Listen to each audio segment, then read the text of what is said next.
BlueRibbonSports.com, serving Lincoln, Seward, Milford, and the surrounding areas. Hey, baseball fans, join the Blur Tailgate at Hilton Omaha this June for our 12th annual hospitality event during the College Baseball Championship Series. Book an experience for your clients or employees with an inclusive bar, buffet, TVs, music, and tailgate games. Secure your spot today and let Blur Events take care of all the work so you can enjoy the day. Plus, we're just steps away from Charles Schwab Field. Visit blurevents.com to book your group, buy tickets, or learn about sponsorships. That's blurevents.com, your college baseball and football tailgate destination. Have a passion for the outdoors? Nebraska Game and Parks is seeking seasonal teammates, work in scenic state parks, contribute to vital research projects, and care for our natural spaces. Seasonal staff assist with special events, provide customer service to outdoor enthusiasts, and make a difference for conservation. Join the adventure at outdoornebraska.gov. Apply online today. Paid for by Nebraska Game and Parks. Aired in cooperation with the Nebraska Broadcasters Association and this station. Old School with DP and J. Everybody's going to focus on his intensities and antics. I think he would be just fine because Billy Donovan is doing well, right? And he's intense all get out.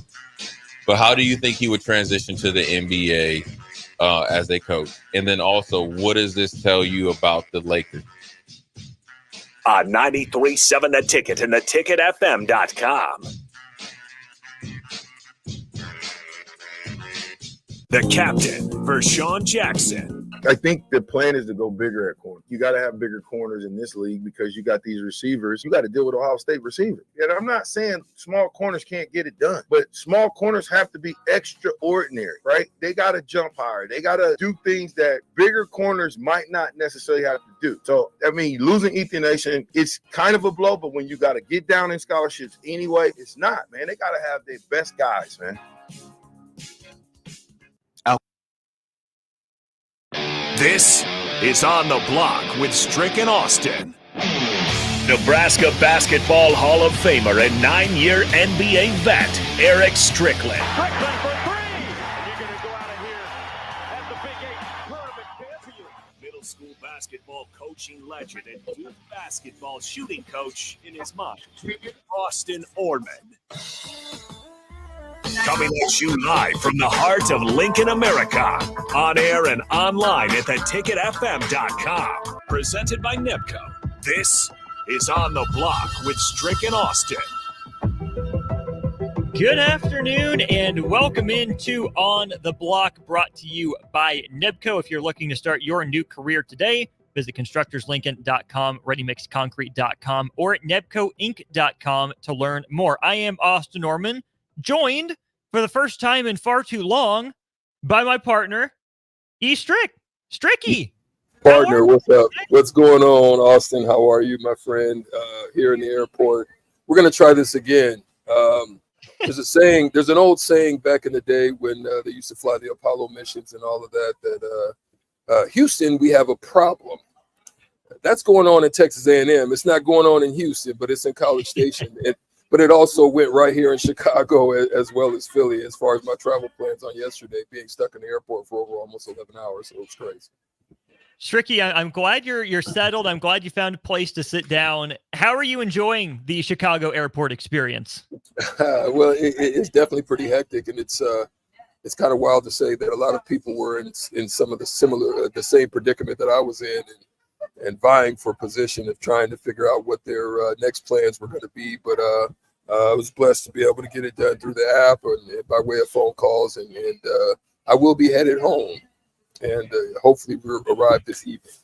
Better late than never. We will hope to see you in studio tomorrow. But while we got you, let's talk some NBA. There's a lot going down here that you and I haven't had the chance to catch up on. Let's hop into last night's news, a little fresher.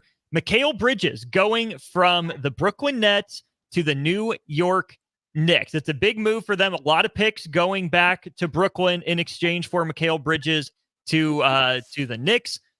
For New York, that aspect of it, is Mikal Bridges the missing piece for the Knicks to be the East champion next year? What does he fill in? What does he add to them? Why was New York so hot in pursuit of him?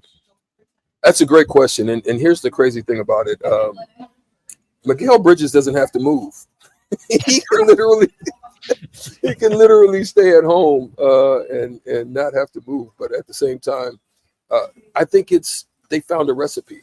New York has found something. They found a mix with Hart, with DiVincenzo. They found a mix with obviously the leadership of Jalen Brunson. But most importantly, it's the Villanova connection. So they figured, let's create a culture that breeds winning, and that comes from their collegiate. They understand each other. They understand how to win together. They understand how to play together. They like each other, so there's not going to be any headbutting or anything. They understand each other's roles because it's pretty similar to what they had. I think Jalen Brunson was maybe not as much of a leader in that sense as in the past, but now he has emerged as the guy. But now I think you've got kind of a 2A, 2B, and then a 3. Because Hart can give you a little bit of both. And whatever he worked out with his wrist and landed on it or something like that, he said it was a miracle cure. He's got his jumper back. And so I think they've got an identification of what they would like to move on from.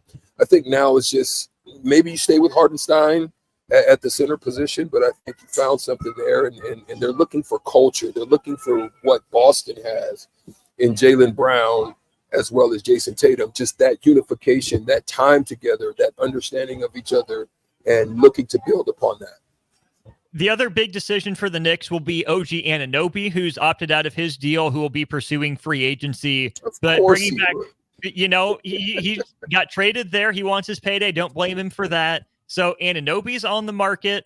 Hartenstein is on the open market. He played really well and is going to command some more interest. If the Knicks want to bring those two guys back, Strick, there's going to be an odd man out. Could that odd man out be Julius Randle? Is he a valuable trade piece, or is he part of the identity that Tom Thibodeau would like to keep around? If I'm correct, I haven't had an opportunity because, we didn't have a chance to pregame on this, but I believe his contract he's in the last year of his contract, if I'm correct. I don't know if he has option or not. I hadn't looked into those details. But what I will say is Julius Randle, if that's the case, he definitely could be a trade piece for somebody. You're getting an all-star type of player. You're getting someone who is capable of giving you something, especially as a 2 option or a 3 option, with the right fit, with the right scheme, and maybe coaching, believing in him. He's got stretch ability as well as handle ability in the perimeter for a 4. I don't know if defensively he can play the 3, but I definitely know he can play the 4 and give you a little matchup problems there. But I think you're right.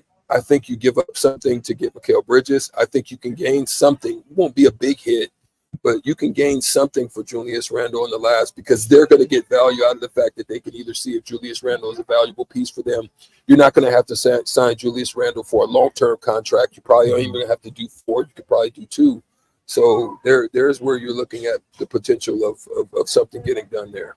So Julius Randle, I just looked it up, does have 2 years left, or 1 year, and then the player option. So he's guaranteed for 24-25. The 25-26 season would be. That's not bad. That's not bad. Workable. That's workable because you're looking at 2 years. You know what his salary cap hit is going to be, and you then can evaluate that and decide on if you're going to add another 2 to it, or so forth and so on, or let him pass on. Like for example, a team like Oklahoma City. And I'm not saying that's a right fit, but I'm saying a team like that who is set in their ways. I would even say you could take a flyer with maybe even because you got salary cap room. You could take a flyer if you're San Antonio. If you just want to move up the ladder a little bit, start seeing a little bit more return with Wembanyama there. So there's a few teams that I think can make some moves there. We'll definitely keep monitoring that because I like the idea of San Antonio. We'll have to talk through a little more, but let's talk about Brooklyn here in this deal, Strick. No players going back, just picks. We know, about a decade ago, Brooklyn gave up a lot of its picks to go get Paul Pierce and Kevin Garnett to try to make a run at a title. Didn't work out. So Brooklyn was pretty dry on picks. All they get back are picks, a number of first rounders and a couple seconds, I believe. Does this tell you that Brooklyn says, nope, this year's not our year, and we're looking at the 25 draft right now? Yeah, they wanted to see what Mikal Bridges can bring to them if he was going to be that 1A type of player, and they realized that he was not. But Cam is not, who came with him from Phoenix. He's not that type of guy either, but he's a great piece. He's a great filler piece to have in the meantime, in between time. So I figure they feel that let's go into build mode. Let's acquire some assets and get what we can from this, because obviously they felt that Mikal Bridges was a miss. The other thing we have to keep in mind with this deal in particular, Strick, is it comes on the heels of Oklahoma City trading for Alex Caruso from the Bulls, and all Oklahoma City gave up was Josh Giddey. Were the Bulls that was a steal. Listen, that was highway robbery that they were able to steal Caruso from Oklahoma City for just Giddey.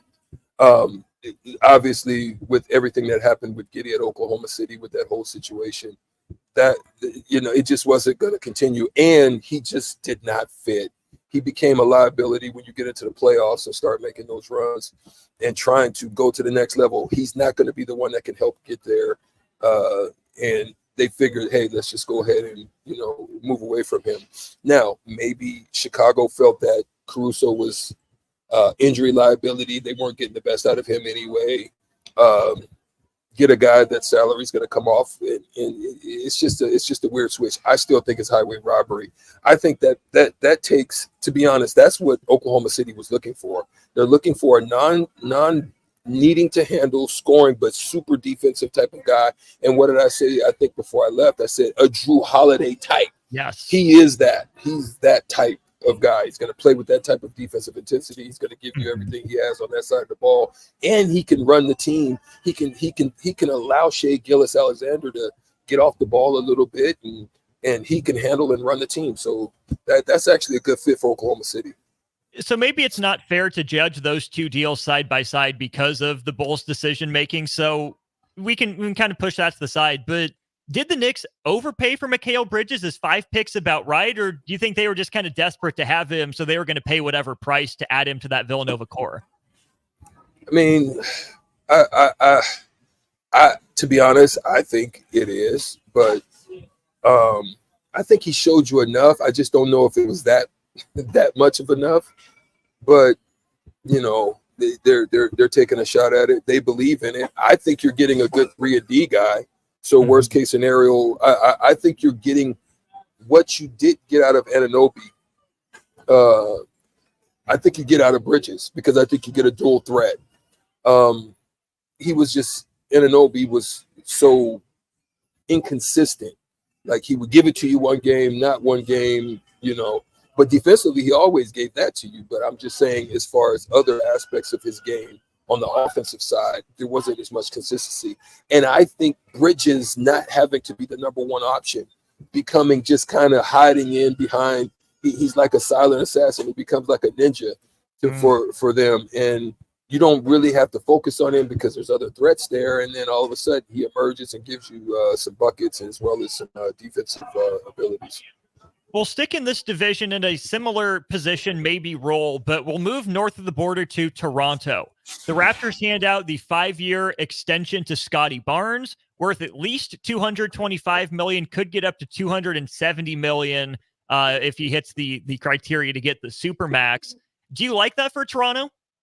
They had to do it. Scotty Barnes is actually a really good player. I like him. I think he's hungry. I think he's a solid guy. He's a good kid. And I think for them, they need something there to build a base off of. And I think Scotty Barnes, the reason is, I don't think he's a complete player yet, but I think he has the wherewithal and the work ethic to build towards it. I think he'll want it. I think with the accountability, he's not going to just settle into it. He's going to actually, I think, work for it. I think. I just from what I've seen. So I'm hoping that, he fulfills that role for Toronto. The other wing news will go out west for this. Rumors are starting to circulate that the Warriors are preparing to offer Paul George a 4-year max deal. Obviously, that would come with getting rid of one of, if not both, Chris Paul and Andrew Wiggins for Golden State, and presumably that would push Klay Thompson out the door as well. What do you make of the rumblings out of the Warriors camp and all the drama going on out in the Bay? To be honest, I think it's just throwing cotton balls or spit balls against the wall and hoping they stick. At this point, they don't really have much options. They don't have a whole bunch of assets to wait for a full rebuild. I mean, it's like a king with a hungry group of people that he's ruling over, and they're all at the gate banging because they're hungry. They're hungry for getting back up into the race, and they've been dissatisfied with just kind of being on the tip of falling off the iceberg because of the fact that they haven't been as good as they usually have. I think it's just a grabbing of straws, hoping that they can land something with Paul George. But as you can see with the Clippers, I'm going to be honest, maybe it does. Maybe the change going up north, maybe it changes the feel and the flow for him. But I still think it's just a grasp for straws, and I still don't think it changes where they are as far as what they're going to be able to do in the Western Conference. We'll go over the NBA draft definitely more in depth once we're both in person tomorrow. But is there a team that you have your eyes on in tonight's draft? Curious about what they're going to do. Lakers. Okay. Lakers. Check this out. Would it be weird if Miami pulls the trigger and grab Bronny undrafted? Not the Lakers, but Miami Heat. Mm-hmm. On some get back, that's going to draw the ire of LeBron to want to come back. But they're going to be like Dikembe Mutombo potential. I'm just saying that would be weird. So I'm watching to see what happens with Bronny. It could either be Lakers, being that JJ Redick is now the coach. You just never know what the Lakers is going to do. I don't think it's going to be the 17th pick. I think it'll probably be, if anything, a later draft pick, unless somebody tries to place tag, steal them, or whatever the case may be to snatch them before you're about to take the bite. You know how the dogs, when you're about to eat, and you kind of got the hot dog just kind of laying in your hand, and you don't realize your dog's to the right. He just jumps through and grabs the dog from you, unless somebody pulls one of the triggers on those deals. But I'm interested to kind of see what the Lakers do, and also what San Antonio does, what direction they go. There you go. We'll watch the NBA draft tonight. We'll break it down for you tomorrow when we're both back in studio. Stricky, praying you finally make it home from the airport. I pray your airport struggles come to an end. Thanks for finding time to hop on, my man. My man, I'll see you tomorrow in studio. I'm going to believe by faith that that's going to happen. Amen. We'll go to break. We'll bring Strick back tomorrow in studio. Evan Bland of the Omaha World Herald joins us to talk everything College World Series right after this. Hey, kids, what are you getting your ever-loving dad for Father's Day? I know. A motorized monster truck. How about the new Taylor Swift album? You would love it. Yeah, I'm sure. How about something from Osted's Golf? Name brand apparel up to 50% off. Strick's on balls at crazy deals. And Dad's always loving Osted's gift card. You have been putting a lot of balls in the water. Not after my custom fitting. I'm smashing everything. You could do that with a monster truck. Stop Osted's Golf for Father's Day. The Osted family would really appreciate it. Hi, my name is Molly Party. I'm a realtor with MP Dodge Real Estate. I'm a newly licensed agent and considered numerous brokerages before deciding on MP Dodge. I chose the company that gives me the most support in my new career, plus guidance and encouragement along the way. MP Dodge has a unique mentoring program for new agents. It's helped jumpstart my career and has a supportive management team and administrative staff. So if you're contemplating a career in real estate, look no further than MP Dodge. It will be the best decision you make. By now, most of you know how important the Honda of Lincoln sales and service team are to the Lincoln market. Hello, Charlie Stone here, and joining me is Andy Goodyear from Honda of Lincoln to tell you about the great news they just received. Andy, please tell us all about it. Each year, the Lincoln Journal-Star has an award program called the Lincoln Choice Award, where the customers in Lincoln get to choose the best places to do business. Great pleasure, I get to announce that Honda of Lincoln has won the award for buying new cars, used cars, automotive repair, and even oil changes. That is amazing, Andy. Any more good news? Yes, there is, Charlie. We now have more than 100 new Hondas in stock, with hundreds on the way, and a huge selection of all makes and models on our pre-owned lot. Incredible. Maybe it's time you come experience the Honda of Lincoln way of doing business. 27th and Yankee Hill Road or online at hondaoflincoln.com. The 31st Annual Testicle Festival, Saturday, June 15th at Round the Bend Steakhouse, just off I-80, exit 426. Swing out 11 a.m. to 10 p.m. for music, fireworks, and, of course, nuts. Visit roundthebendsteakhouse.com for more. Load up on meat and more this summer at the Mercado by Certified Piedmontese at 84th and Haviland. This week's special through June 11th is buy 3 ribeyes, get 1 ribeye free. Also, $1 off all brands of crackers. Locations at 84th and Havelock and 30th and Yankee Hill in Lincoln, or 168th and Maple in Omaha. Get to the Mercado today for the best meat in town.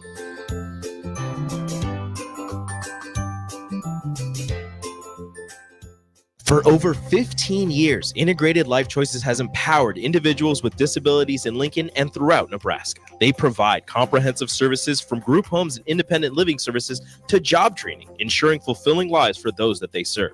Now, they're inviting you to join their mission. If you're passionate about making a difference in the lives of people with developmental disabilities, explore rewarding career opportunities with them. Learn more about their services and apply today at www.ilc.net. Be a part of Integrated Life Choices, where your work truly changes lives. Now back to On the Block with Strick and Austin on 93.7 The Ticket and theticketfm.com.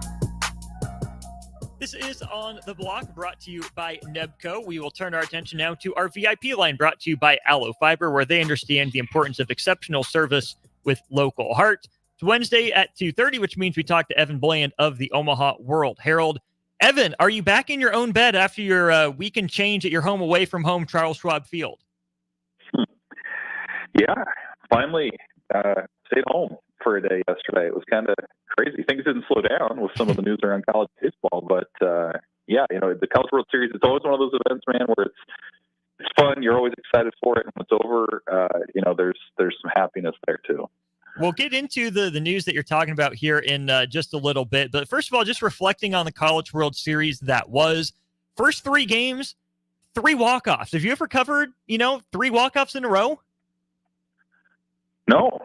And I think that was unprecedented for one College World Series too. I mean, what a way to start the 10-day baseball marathon where you have 3 straight walk-offs, and you had a 4th one-run game on that Saturday too, where it came down to a play at the wall, in another one-run game. So started off really well, and I think this was the College World Series that, again, just sort of continued to push the boundaries of what's possible in terms of interest. I mean, people watched on ESPN. People packed the parks on a per-game average that set another record this year, just the amount of folks that were out. And then you look around and see some of these star prospects who are going to be first-round picks in next month's Major League Baseball draft as well. Like, there's just a lot of reasons to be bullish about the future of college baseball and about the event. And certainly there are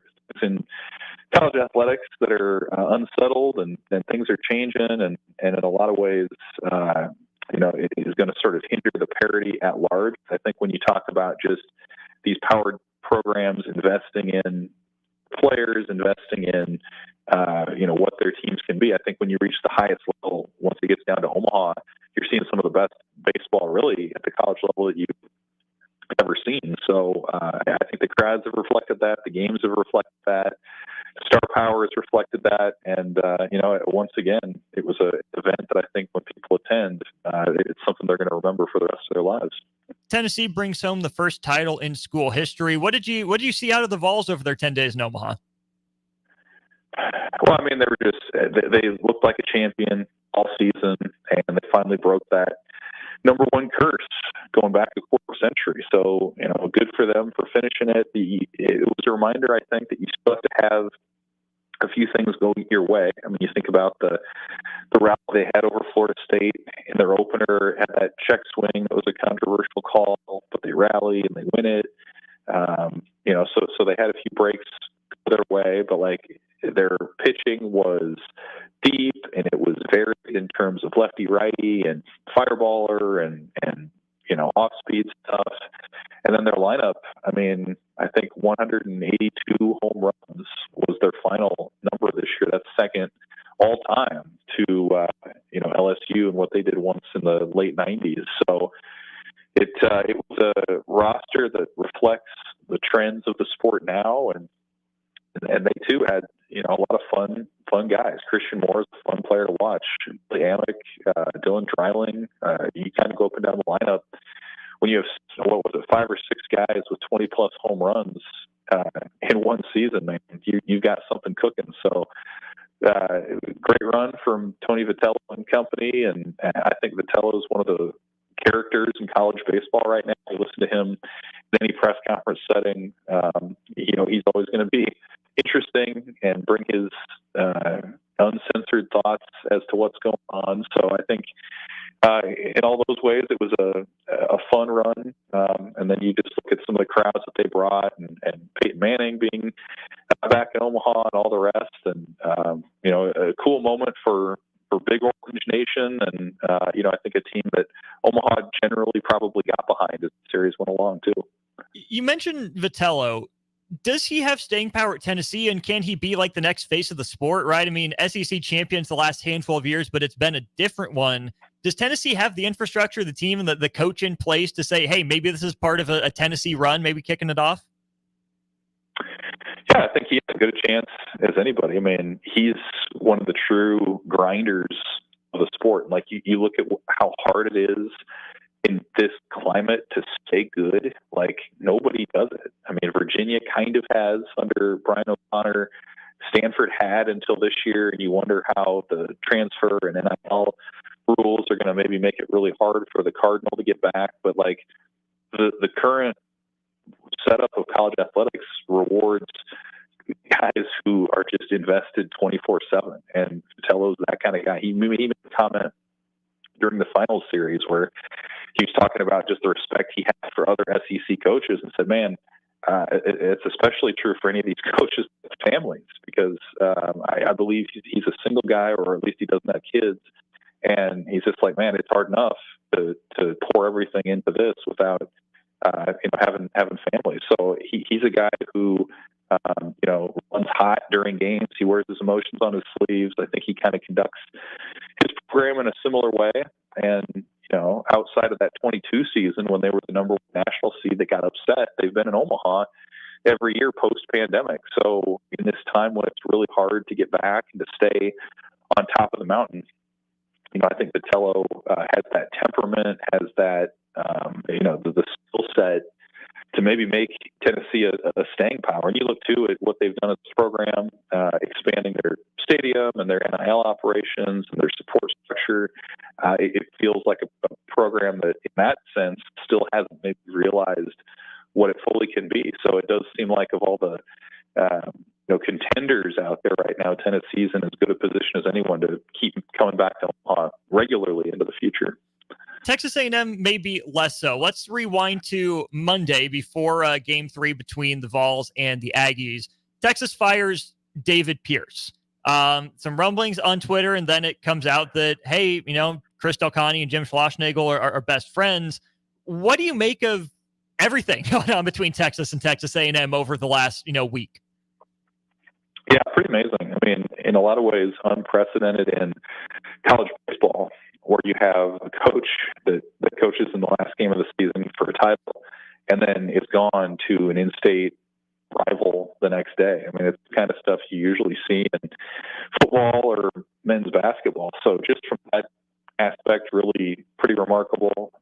People are going to remember Schlossnagle's comments after the championship game on Monday night, when he rebukes this question about his future and probably doesn't say all the right things in that particular setting. And then obviously the next day takes his entire staff to Texas. And I mean, we were just talking about how hard it is to stay on top. Think about if you're A&M now, like, you just had this amazing season. You had a chance at a national championship, and within a day, all of your coaches are gone. Half of your starting lineup from Monday night is in the transfer portal, and you have no idea what your next staff's going to look like in this time when the portal's open for business. Like, I mean, it's hard, and it's abrupt, and it's hard to predict, and like it is amazing, and just the fact that these two teams are going to play in the SEC next season is to make for some appointment viewing, because I mean, what an about face for that program, for a coach who had been beloved in College Station for what he's doing for the Aggies. So if you're an A&M fan, probably not a fun day, but I will say from a general college baseball perspective, that's the sort of move that gets national attention and gets mainstream media and casual fans talking about the sport in a way that it really hasn't been all that much before. So I think in that sense, it's also a reminder that this is a sport that continues to grow, continues to draw eyeballs, and you can bet that the fallout from the story is not over yet. It's going to make for some pretty interesting content and interesting following moving forward. Even up here in Nebraska, where there's certainly no love lost for Texas, but of course the Trev Alberts element hangs over this in Lincoln. Holy cow. I mean, I think Trev Alberts got a little lucky that Mike Elko was already hired and that there's no, Mike Stoops revolution on his hands. He didn't have to deal with that. But if you're Trev Alberts right now, what are you thinking? Yeah, I mean, it's a tough spot. I don't know that he's really ever had to make a baseball hire, certainly of this magnitude. And so, I'm not sure where you go from here. Like, obviously, you're going to want to take a sitting head coach, probably at a prominent program that's won at a high level, but who's willing to leave, whatever their current situation is. And at least from the A&M perspective, this came as a surprise. Like, if you're Trev Alberts, you're probably not compiling your short list of baseball coaching candidates during the NCAA tournament run that they've been on. So how they pivot from this point is going to be really fascinating. It'll speak to the power of money, the power of coaching in the SEC, all the rest. It is interesting. Like the Nebraska A&M connections in baseball through the years have been really fascinating, all the way back to when A&M hired Rob Childress, who had been Nebraska pitching coach back then, and then Will Bolt being an assistant there and at Nebraska, and how he bounced back and forth a couple times. And now, of course, Childress is back, and now Trev Alberts is in charge at A&M. So it's kind of an odd coincidence, I guess, between those two baseball programs in the last 15 or 20 years. It'll be really fascinating to see what Trev does, and probably not a task he was anticipating having to make even a few weeks ago. In the spirit of not assuming an answer, have you heard anything about any potential calls being made from College Station to Lincoln regarding the head baseball coaching position? No, and that would surprise me. I mean, you're talking about Will Bolt. I mean, he's from the coaching tree of the guy that they fired a few years ago in Rob Childress. So, I think that would be a really hard sell to that fan base to go back that way. And again, if you're A&M, your expectation as a fan would be to find a coach that's made deep postseason runs at a high level, that has maybe been to the College World Series. Jim Schlossnagle was a candidate like that when they hired him from TCU. And so I would expect a similar sort of resume to be the next guy at College Station.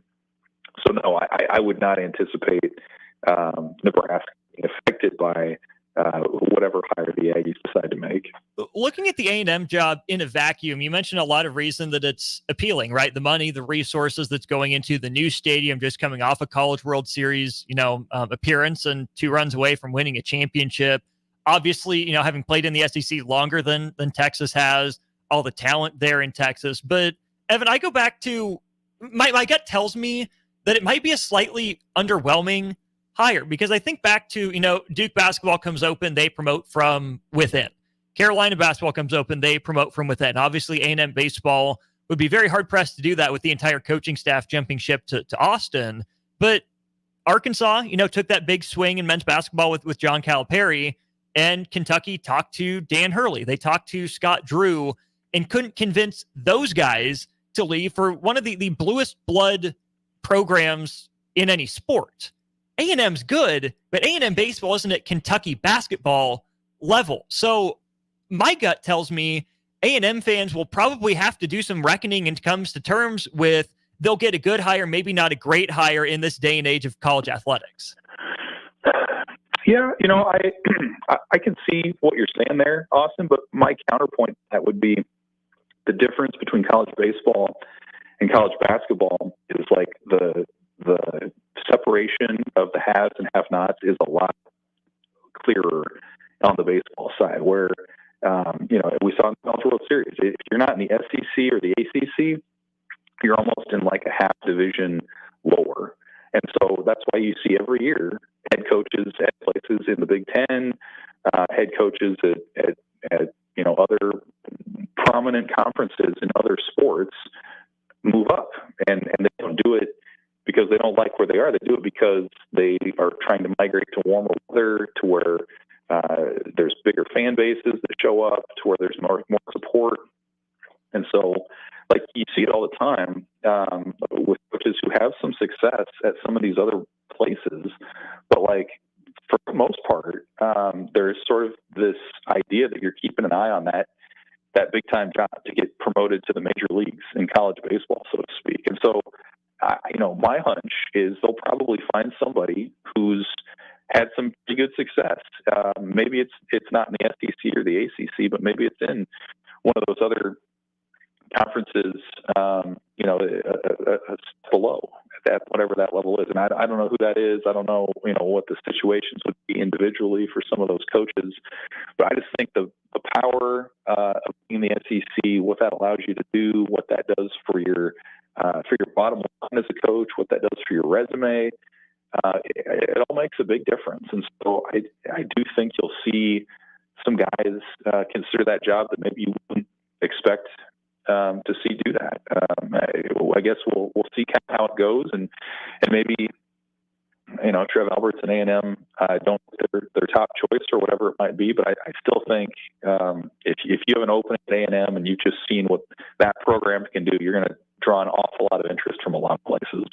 That's the differentiation there. I think the job will have a lot of interest, but who makes the decision? Is it Trev Alberts or is it the boosters, right? I mean, I know Trev Alberts wasn't there for the Mark Stoops and the Mike Elko thing, but it kind of seems like the boosters got a taste of they got to make the decision. They got to put the kibosh on that hire and then, forced Ross Bjork to go a different direction. I think there will be plenty of interest in the A&M job, but I think some of those upper level coaches, maybe in the SEC or ACC, won't want to go to a school with this much instability where the AD's focus is on football. He hasn't made a baseball hire, but I don't know if the boosters would be satisfied with someone, at a lower level making that jump up, almost like thumbing their noses at him, which is why the candidate that I keep landing on for A&M is Josh Holliday. I know his ties to Oklahoma State, but it's relatively regional, old conference rival, recruits Texas, as he has to, being in that area, has had good success in the Big 12, made one College World Series,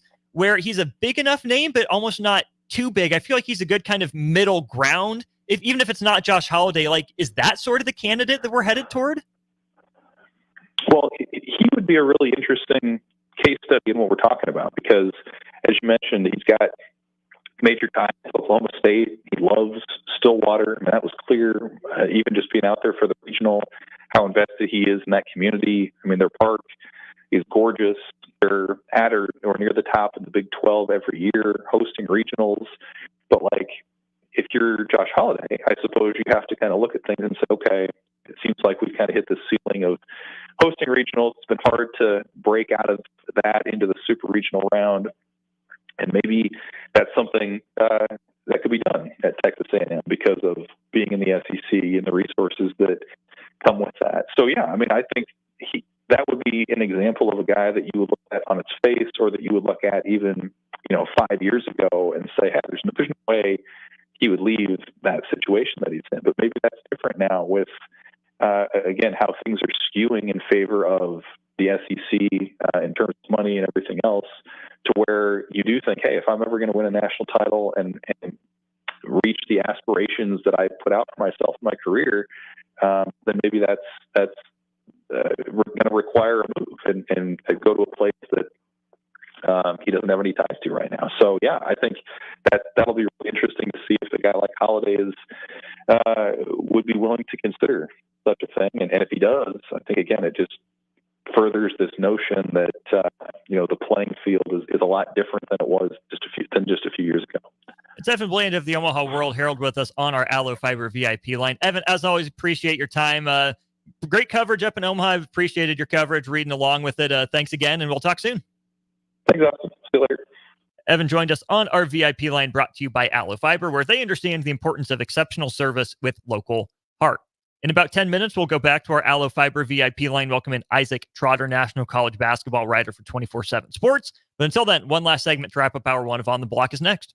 Play ball! Summertime is here, and so is another action-packed baseball season with the Lincoln Salt Dogs.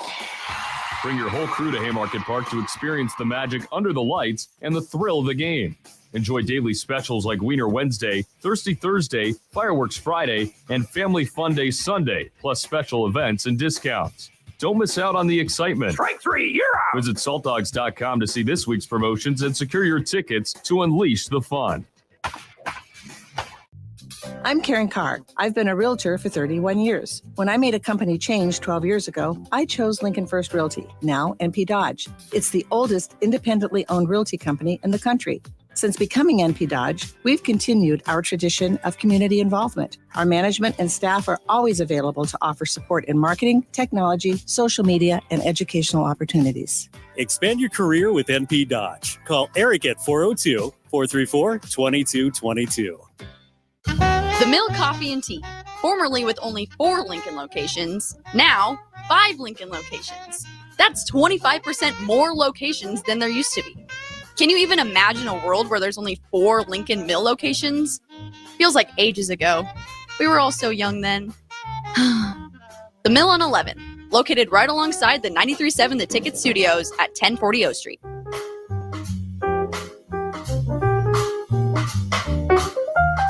Are you or someone you love struggling with substance use? The Bridge Behavioral Health in Lincoln offers outpatient therapy for those 19 and over. The Bridge is conveniently located in the South Haymarket and near city bus lines. With payment options through insurance and a sliding fee scale, services are available for any adult 19 and over seeking help. Call 402-477-3951 to learn more or schedule your appointment today. The Bridge Behavioral Health is a local substance use treatment facility offering hope and a solid foundation for recovery through substance use treatment and behavioral health interventions.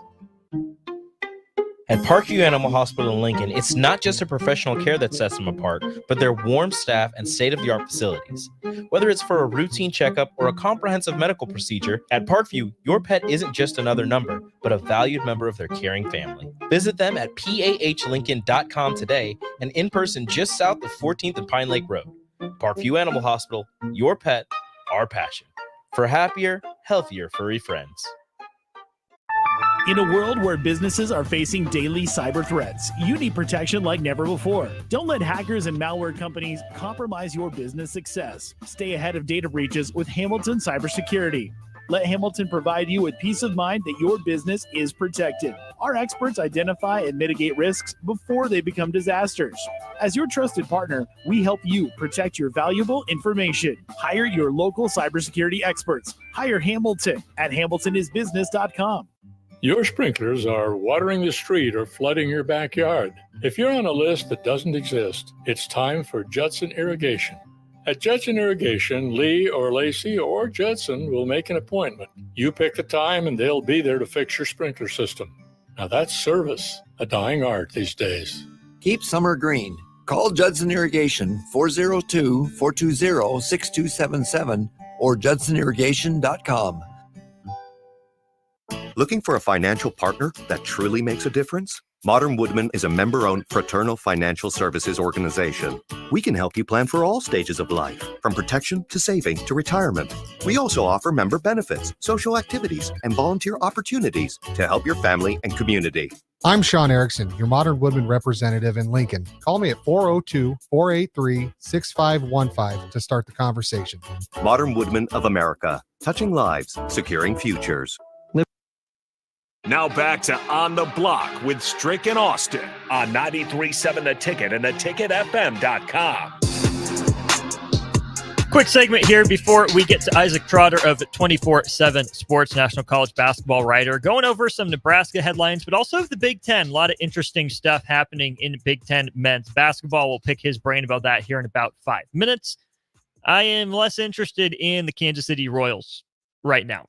Down 1-0 as they go to the 8th inning at Kauffman Stadium, looking to win the series over the Marlins, try to get out of a tailspin. Not that 2 out of 3 is great against one of the worst teams in baseball like Miami, but Royals need to find a way to salvage this one. Here's the latest depressing sort of stat. Ann Rogers, beat writer for MLB.com for the Royals, tweets this. Marlins starter Valente Belloso made his MLB debut today after throwing 20 2/3 innings in AAA with a 5.66 ERA and a 5.02 ERA overall between AA and AAA.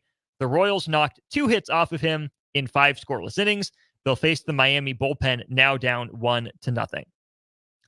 If that doesn't sum up the way things are going for your beloved Kansas City Royals right now, I don't know what does. Still 1-0 Fish as they play in the top of the 8th inning. As soon as that game is done, we will switch over. Old School should be brought to you completely on the FM dial. Thanks for finding us here on stream, Facebook, YouTube, Twitter, as well as Allo Channel 961. Appreciate Starter Heyman Jewelers for the social media stream sponsorship and Allo for the TV channel. If you want to chime in on anything here, you can 402-464-5685. That's the Starter Heyman text line, or leave a comment on stream and we'll get to it as we have time. We'll go to break. When we get back, Isaac Trotter, 24/7 Sports, talking college basketball, Big Ten basketball. Excited for this conversation. Hope you are too. Bring that to you in about 5 minutes. Grandma and Grandpa, Mom and Dad, then the kids, and now the grandkids. Judson Irrigation has provided lawn sprinkler system design, installation, repair, and service to 4 generations. They're just like members of the family. Loyalty, trust, service. It's what you deserve and expect from Judson Irrigation. Keep summer green. Call Judson Irrigation 402-420-6277 or judsonirrigation.com. You can help fight deadly diseases like RSV and influenza while getting paid for your time. Velocity Clinical Research is now seeking clinical trial participants in your area. Participants can receive your time. Velocity Clinical Research is now seeking clinical trial participants in your area. Participants can receive compensation for study-related time. No health insurance is needed to join. Find a study near you at velocitytrials.com. That's velocitytrials.com.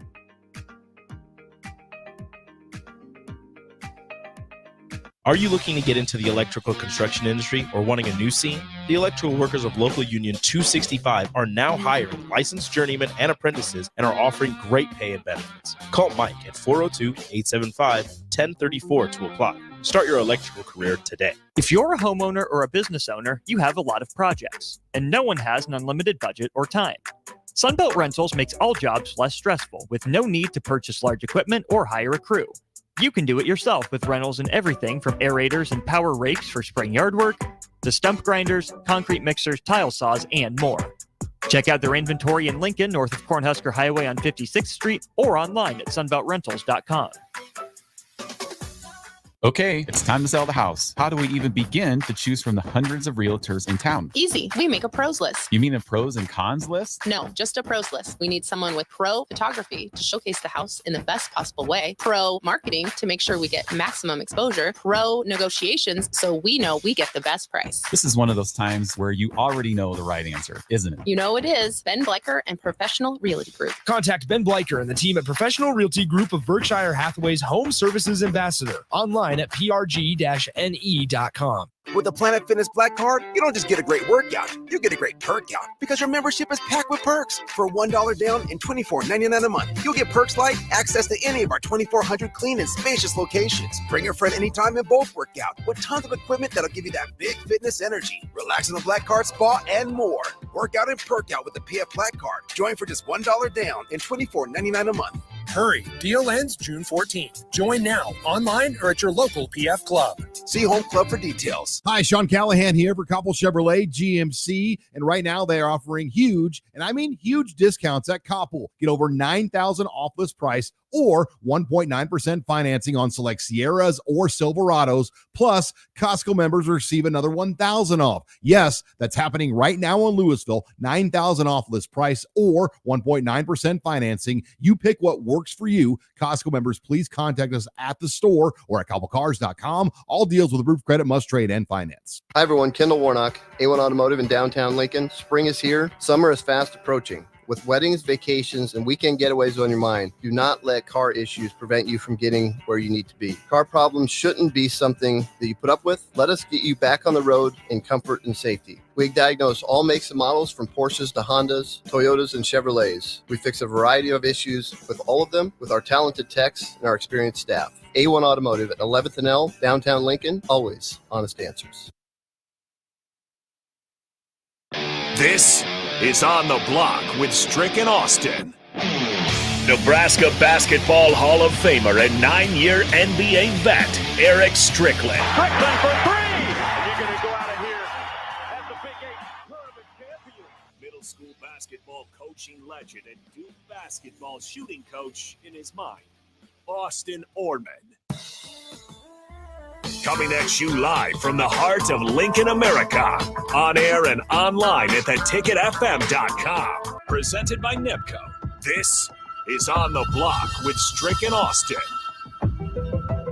Hour 2 of the show, no Strick. He is on his way back. Heard from him in hour 1. Check out the podcast if you want to hear our little NBA conversation. He should be back in studio tomorrow.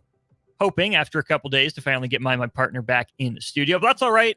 We trudge on. We are brought to you by Nebco. Appreciate them. If you're looking to start your new career today, you can visit nebcoinc.com. We turn our attention back to the Allo Fiber VIP line.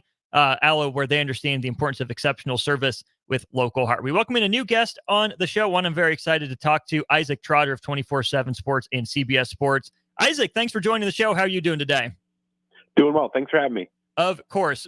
First things first, given that you're writing about college basketball, I assume that there's a team or there's a player that got you hooked on college basketball. Who or what was that player or team?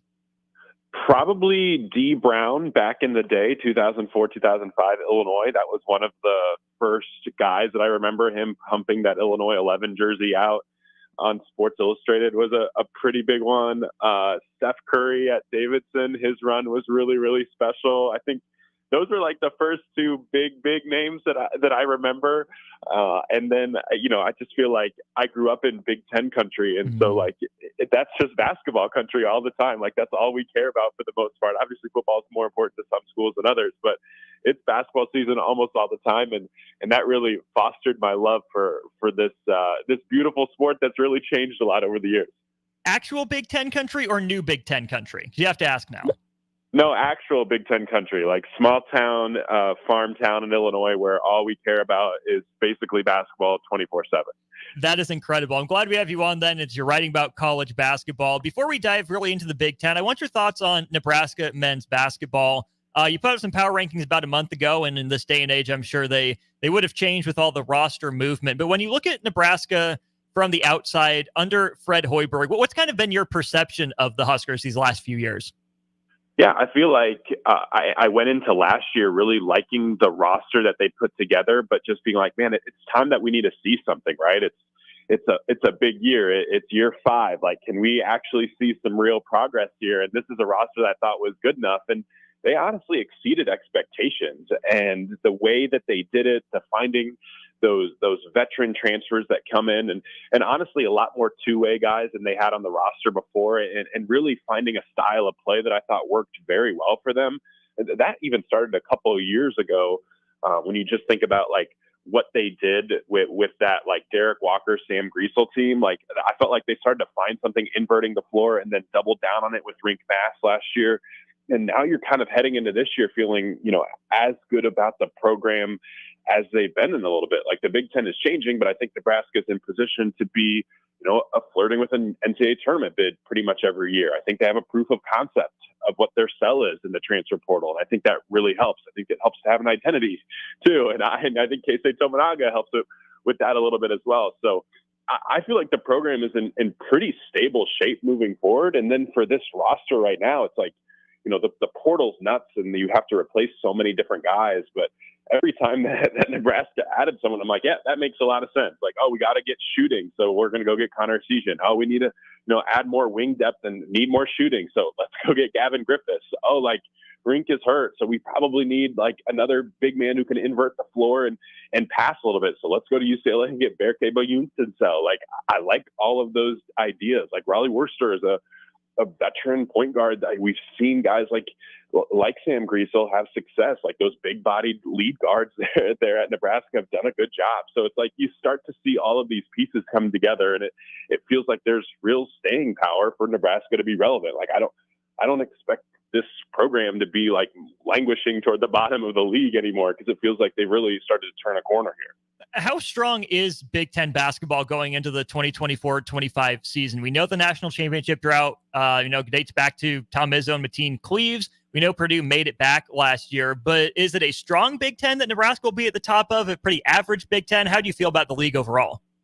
Yeah, I don't think it necessarily has that star power at the top, but I think it's incredibly deep. I genuinely I've heard some really smart people that have their power rankings of like the Big Ten 1 through 18, and there's like a 5-point gap between the number 1 team and the number 18 team. Like that's bonkers to think about, and I don't think it'll play out that way. But in the preseason, it's like you just look through all of these rosters, and you've added Washington, you've added Oregon, you've added UCLA, you've added USC, and none of these rosters stink. Like there's some that might not be quite as strong as others, but for the most part, I think that a lot of these teams are heading into next year with at least a piece or two that they feel really good about. Like I'm not super bullish on Minnesota, and they have one of the best big men in the league in Dawson Garcia, who might be a first team all Big Ten guy. Like that just kind of shows you where this conference is at. So I'm not sure they have a top 10 team in the country. Maybe one materializes and grows into that. I'm not sure I would put any Big Ten team on like the short list of a national title contender. But I see 10, 11, 12, maybe even 13 NCAA tournament teams from the Big Ten. And that's pretty crazy when you just factor in just everything that's gone on in this portal cycle. You do bring up the NCAA tournament. Of course, there are ongoing discussions about expanding the tournament. Do you think that comes to pass sooner rather than later? What do you think that number is after 68? Yeah, I definitely think it's coming. I don't necessarily like it. I like 64, to be honest. But 68 doesn't bother me. And at the end of the day, if they added even a little bit more to that to make those first 4 games really fun, maybe we add 4 more teams and make it 72. I could see that potentially working and being cool. Like I'm not going to complain about extra basketball, but I do think we water down the sport or the tournament just a little bit as we continue to expand it. But I've heard good arguments of why you should expand it, talking about the percentage of teams. The Division I teams has, grown. And if we expand the tournament, it gets a chance to have like close to 20% of the teams make it, like it was back in the past when there were fewer Division I teams and only 64 teams made it. So I don't have a strong stance on expansion. I know that's a little bit weird. Like I just like basketball. I like focusing on like what these rosters look like with the teams that are progressing. And I'm not going to complain about more basketball, but also at the end of the day, the purity of like a 64 team tournament is super, super fun. And I think the best idea that I like about expansion of the tournament is like maybe pitting some of these high majors against the mid majors as play-in games. Like that would be really, really fun. Maybe avoiding some of those mid-major versus mid-major games that we've seen in the first round. Like let's see like a Nebraska play like a really good mid-major like Grand Canyon to get into the NCAA tournament. Like that would be interesting to me. Like let's see a McNeese State go up against like a St. John's to earn the right to play in the NCAA tournament. So I think that would be really interesting. Sign me up for that. Let's dive into some of these Big Ten teams and rosters, though. The one that stands out to me for a number of reasons first is Michigan. Bottom of the conference last year, part ways with an alum who was their head coach. Just how well has the offseason gone up in Ann Arbor? Yeah, I feel like Dusty May's done a phenomenal job. But full disclosure, like when he got that job, I think a lot of people thought that Elijah Martin, Janelle Davis, and Vlad Golden, his 3 best players from FAU, were going to join him there. So I think I would have been a little bit disappointed if I knew only one of those 3 came to Ann Arbor. But then I look at this roster and you like it. You kind of like what they've done. And I kind of had a list of like my guys last year during the college basketball season, and it feels like Michigan like went and got all of them. Like Trey Donaldson was on that list out of Auburn, and they go get him, just a super sharp, heady point guard who he's super comfortable making pull-up jumpers. Like he's a really, really good player. Roddy Gale out of Ohio State, like I loved his tape last year. Like he was super productive defensively, super productive offensively too, and he didn't even make jumpers. And now he's heading to Michigan to play in a little bit of a better scheme, I think, for what his skill set is as drive and kick basketball. And you add a Sam Walters who can shoot it really, really well from downtown. Like Reuben Jones out of North Texas is an awesome defensive player who can play point guard too. He's 6'5" and had a 25% assist rate last year. And now you throw in what they can do up front. Like they can mix and match. They can go big with Vlad Golden and Danny Wolf. They could go small with Vlad Golden at the 5 and get some shooting on the floor with Walters at the 4. They can go super, like not even that small, but super skilled in that front court with Walters at the 4 who can shoot it, and Danny Wolf who's kind of like that stretch 5. So like they have a lot of different ways that they can play. And I think that Michigan program certainly needed a reset. There was a lot going on off the court with Juwan Howard, and I feel like getting a guy like Dusty May in there is going to end up looking like a really, really good hire, especially when you factor in like they potentially stole him from Ohio State. Like Ohio State really, did the work on potentially hiring Dusty May, and I'm fascinated to see how that looks in a few years. If Michigan feels really, really great about it, and their arch rival is like kicking themselves for not going full bore and hiring May later. Okay, I was going to get to Ohio State, but since you brought him up, let's go right there. The decision to go with Jake Diebler, you're saying it wasn't option one, but what do you make of the job that he's done in the offseason and the additions he's made to that roster? Well, it's weird. Like, I feel like he actually turned out to be their option one. Like, I disagreed with the move, but I don't have I would have hired a Dusty May. I would have hired a Sean Miller, instead of elevating Diebler, but he won people over in that building and won the administration over. And, I thought it was interesting how he, hey, if we keep him, we're going to be able to retain our best players. And then 2 of their best 3 players leave in Roddy Gale, who goes to Michigan, and then Felix Opara, who dips for Tennessee. And so that's a little bit frustrating, but at the end of the day, their most important player was Bruce Thornton. And I don't want to overlook what he did down the stretch. Like, we're talking about a guy who had over a 4-to-1 assist to turnover ratio last year, a big time scorer, but I felt like he turned a corner as a distributor down the stretch. And I think he can be, a Big Ten player of the year type of guy in year 3 next year. And, you get Michi Johnson back out of South Carolina, who had been at Ohio State before. Like, I thought Michi was really good at South Carolina last year because they had a stretch 5, and that's not necessarily what they have on this roster right now, but you can certainly see the vision with an Aaron Bradshaw, who was a former 5-star guy, and a Sean Stewart, who was a former 5-star prospect. So I have some questions about Ohio State on the wing. I have some questions about their depth in that backcourt, especially after Tyson Chapman went down with an injury here in the offseason, which really, really stinks. But they certainly have a ton of talent. And I would keep an eye on Devin Royal. Like, I'm buying all the Devin Royal stock. I think that dude is an absolute winner and a complete workhorse, and he's going to score a ton of buckets in college. Like, he reminds me a lot of E.J. Liddell, who tortured the Big Ten for years, and he's the next one. Nebraska fans certainly familiar with the E.J. Liddell torture chamber. I'm a Sean Stewart truther myself. Growing up in Nebraska, obviously a Husker fan, but I'm also a Duke guy, so I think that's a good get for Ohio State. I want to pop back to Michigan, though, and go to Michigan State. That feels like a program at a crossroads. What do you make of their offseason? I'm right there with you. I understand what they're doing. They're betting on development. They're betting on their player development with Jeremy Fears and Jaden Akins and Xavier Booker and Carson Cooper, Colin Carr. Like, I understand it, but I feel like they could have made a couple more moves in the portal to really elevate this group. And I'm curious how Frankie Fiddler, jumps up to the high major ranks. I think there's some real questions about his shot making at the next level. Like, he gets buckets, but he made some tough shots at Nebraska Omaha. And I'm curious to see how much space he's able to create for himself at the Big Ten level and what he looks like defensively. So they did go into the portal, right? Like, they finally did go into the portal after taking a couple cycles off, but I felt like they could have done a little bit more. And I still have some of the same questions. Like, do they have a post-up threat that you can throw the ball to and actually get a bucket there? Like, they had one of the lower rim rates in all college basketball last year, and they didn't really address any of those issues. So maybe one of these freshmen pops, maybe it's a Jace Richardson, maybe it's a Kerr Tang, but I feel like we've seen, if history tells us anything, it's that freshmen don't tend to be awesome right away for Tom Izzo. It's not easy for freshmen to crack that rotation. So I'm really, really focused on Fears and Booker. Those two guys feel like the game changers for Michigan State, because if they take year two jumps and start to play like how they, their pedigree was as five-star prospects, then Michigan State's offseason looks a whole lot better. But I'm a little bit underwhelmed. Do you have any idea what the succession plan or any ideas are after Tom Izzo? I know he's going to keep going as long as he wants to, but what could be next for the Spartans? No, it's a great question. I think the one big name that you consistently hear is Nate Oates. Alabama did a really good job of buffing up their NIL to keep him, but I know that he was interested in that Kentucky job, and Alabama made sure that he didn't take it. But I think it might be different if Michigan State came calling, and he's a Michigan guy who had probably, looked at Michigan State as a destination job, a dream job potentially one day.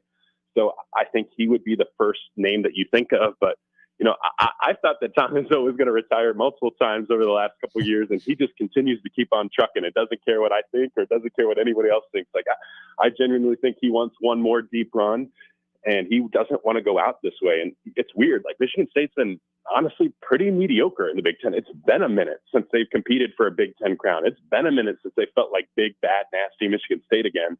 And I just don't think that Izzo is going to go out like this. Like, I genuinely think that he will not leave until he gets, one more like alpha team that he has been able to build. And he's going to build it his way. He's not going to necessarily do it the new modern way with a heavy emphasis on the portal.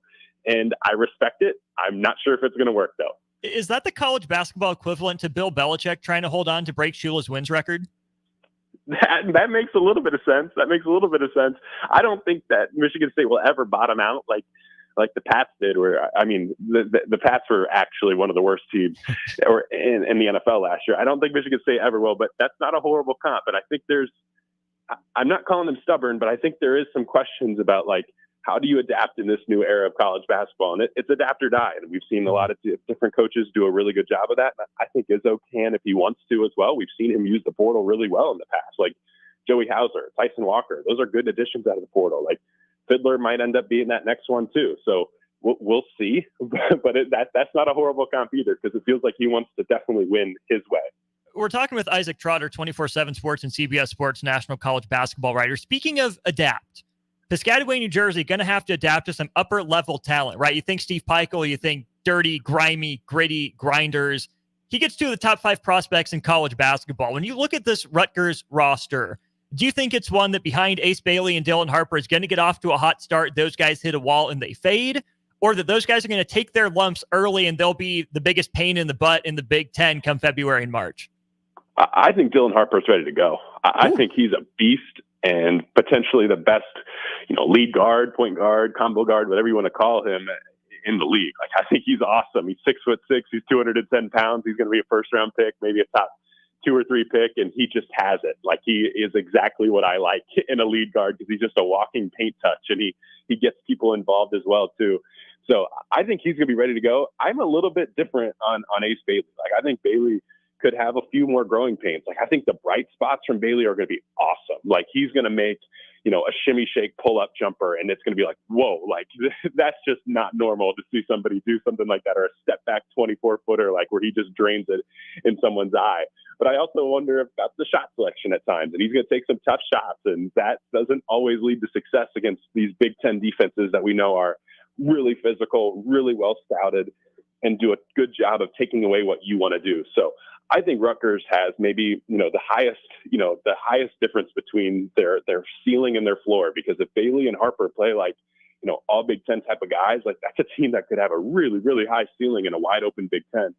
But I think there's also some holes on this roster too. Like, they don't have an elite rim protector. Like, they don't have some of those nasty elite defensive pieces that we've come to expect on the wing in recent history. Maybe that's a Jordan Durkak. Maybe that's, Jeremiah Williams, who can elevate into that. So, I still have some questions about their shooting as well. So it feels like I trust Steve Peichel to put a good group together, but there's a floor here that's pretty low, but there's a ceiling here that's undeniable. And that's why it's really hard to peg Rutgers in way too early Big Ten things. Like, I just need November to get here so we can start seeing these games start start to go before I have a really good feel for what they're going to be. Maybe the opposite between, low floor and high ceiling over the last handful of years has been Indiana. Just kind of meh. Did Mike Woodson do enough to change that up? Well, he certainly added talent. He certainly added talent.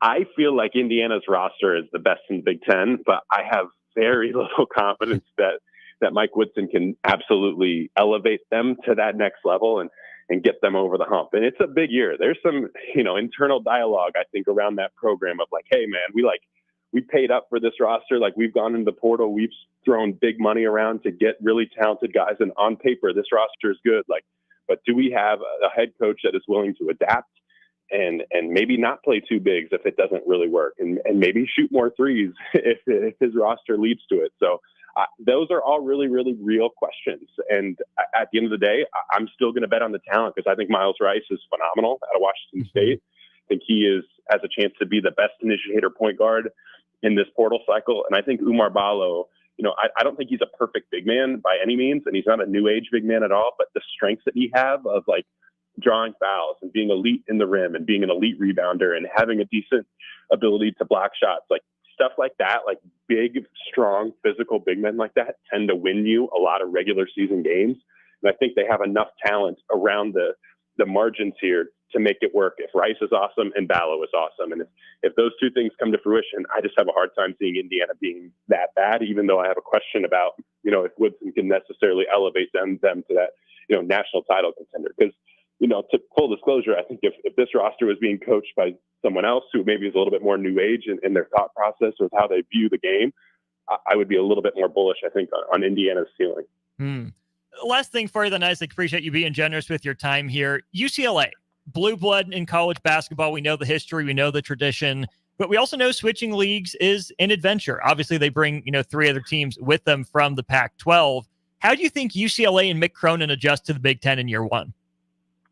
I think Mick Cronin's a Big Ten guy. Like I just feel like the style of play that they want to do of being gritty and grimy defensively and turning you over and using defense to turn into their offense is going to work in the Big Ten. So I like this group. I think I have them number 1 still, even though I don't necessarily feel great about it, just because I think there's a risk here when you look at a completely new team with so many new faces and so many new transfers. But I think if you look at the history of Mick Cronin's career, like guys who stay with his teams and stay and get better in his player development programs tend to get really, really good by year 3. And I think Dylan Andrews has a chance to be an elite point guard this year. He spent time that year 1 under Tiger Campbell, kind of playing point guard school and learning what to do. He spent time in year 2 kind of struggling at the beginning with a roster that didn't have much shooting and was kind of just pretty clunky, but toward the end of year 2, he really turned it on, averaged over 17 points a game in his final 14 games. So I'm really bullish on him heading into year 3 being awesome. And they've added, just so much talent in the portal. So I think that this is a chance to be, one of the better defensive teams in the Big Ten, especially with Kobe Johnson, who I think should be a Big Ten Defensive Player of the Year candidate from day one.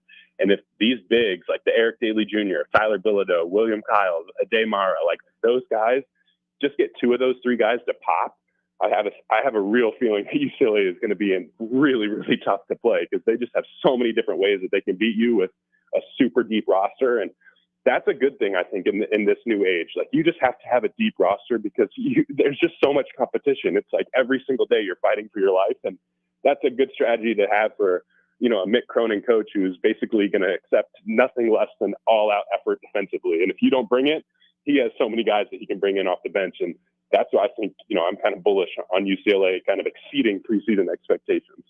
Isaac Trotter, 24/7 Sports, CBS Sports with us. Thanks a ton for your time, Isaac. Hope we can catch up again soon. This was awesome. But until then, where can people find you and your work? Yeah, you can follow me on Twitter at Isaac_Trotter. Someone stole my first underscore, so that's why we have to rock with 2 underscores. And then to CBS Sports or 24/7 Sports, most of my stories go on either of those 2 platforms. But yeah, it's all hoops all the time. But I appreciate you for having me. Absolutely. Isaac Trotter with us. Take care, man. Have a good rest of your day. Sounds good. Thank you. Isaac joined us on our VIP line brought to you by Aloe Fiber, where they understand the importance of exceptional service with local heart. We'll go to break. When we get back, Husker Hall of Famer, NFL veteran, Jay Foreman in the building. We'll talk some football next segment here during On the Block. Is your empire. Protect it with Empire Fence. Get a free instant quote with the online estimating tool at empire-fence.com. See an upfront estimate with no hidden fees. An Empire Fence can provide privacy and improve the appearance of your home. Keep kids and pets in or out of your yard. Increase security and add value to your property. Visit empire-fence.com now to view the stylish and maintenance-free possibilities for your home and get a free instant online quote. Let Empire Fence protect your empire. Without a strong IT partner, your business ends up overspending, underperforming, wearing too many hats, complicating your work, and more. Applied Connective Technologies can help with experts in every facet of technology. If it plugs in, powers on, or charges up, they're your people. Imagine being able to call one team for all your technology solutions rather than a village of vendors and providers. For all your needs in managed IT and cybersecurity, phone systems, physical security, infrastructure, and audio or video, head to appliedconnective.com to better your business today. If you want to make new floor shopping easier, come to O Street Carpet. Hi, I'm Steve Carper. Our flooring professionals can help you choose the best flooring for you, your family, and your budget. We eliminate the confusion. Even better, you'll be enjoying your new flooring much sooner. No 6 or 8 week waits. We'll install right away and save you money on installation. Floor shopping made easy every day at O Street Carpet. O Street Carpet. 1732 O Street. Family owned and operated. Always the best value. You already know that Select Plumbing takes care of all your plumbing needs, including water heaters, faucet repairs, leaks, drips, sump pumps, and more. Now, they're able to help you with your heating and air conditioning as well. Select Plumbing has recently expanded into residential heating and air, and they're excited to bring this new service to their complete list of plumbing services. Call to book an appointment today at 402-560-6197 or go to selectplumbinginc.com, serving Lincoln, Seward, Milford, and the surrounding areas. Hey, baseball fans, join the Blur Tailgate at Hilton Omaha this June for our 12th annual hospitality event during the College Baseball Championship Series. Book an experience for your clients or employees with an inclusive bar, buffet, TVs, music, and tailgate games. Secure your spot today and let Blur Events take care of all the work so you can enjoy the day. Plus, we're just steps away from Charles Schwab Field. Visit blurevents.com to book your group, buy tickets, or learn about sponsorships. That's blurevents.com, your college baseball and football tailgate destination. Have a passion for the outdoors? Nebraska Game and Parks is seeking seasonal teammates. Work in scenic state parks, contribute to vital research projects, and care for our natural spaces. Seasonal staff assist with special events, provide customer service to outdoor enthusiasts, and make a difference for conservation. Join the adventure at outdoornebraska.gov. Apply online today. Paid for by Nebraska Game and Parks. Aired in cooperation with the Nebraska Broadcasters Association and this station. Old School with DP and J. Everybody's going to focus on his intensities and antics. I think he would be just fine because Billy Donovan is doing well, right? And he's intense as all get out. But how do you think he would transition to the NBA as a coach? And then also, what does this tell you about the Lakers? 93.7 The Ticket and theticketfm.com. The captain, Vershawn Jackson. I think the plan is to go bigger at corner. You got to have bigger corners in this league because you got these receivers. You got to deal with Ohio State receivers. And I'm not saying small corners can't get it done, but small corners have to be extraordinary, right? They got to jump higher. They got to do things that bigger corners might not necessarily have to do. So, I mean, losing Ethan Nation, it's kind of a blow, but when you got to get down in scholarships anyway, it's not, man. They got to have their best guys, man. Alcohol has strained our relationship.